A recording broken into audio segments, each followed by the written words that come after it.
بشرفك كاديلاك 2024 عاطل. انا ما شايف هاي بعمري كله. لطالما حظيت سيارات الدفع الرباعي ولا سيما الوحش الامريكي كاديلاك 2024 بمكانة مميزة لدى العراقيين لما تمثله من قوة وفخامة وهيبة على الطريق، وعلى مستوى تصميمها الخارجي والداخلي بمحرك أسطوري.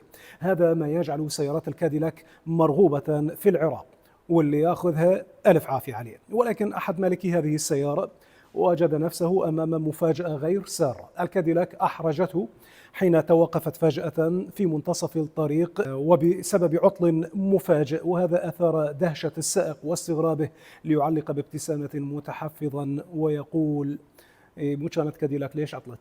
يا عم بشرفك كاديلاك 2024 عاطل. انا ما شايف هاي بعمري كله.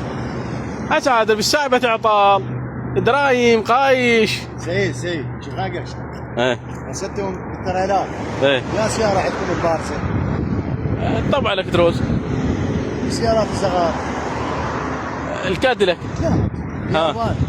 الياباني. عم الياباني نفس الاسكانيا. نفس الاسكانيا. نفس الاسكانيا 16 عقل. يعني احنا للنجف. عقل مال الجام وقف. توقف السيارة. وقف الشاشة وقفت السيارة. حسب شرفك رايحين بفاتحة. والله العظيم انا ما شايف السيارة 24 تعطل.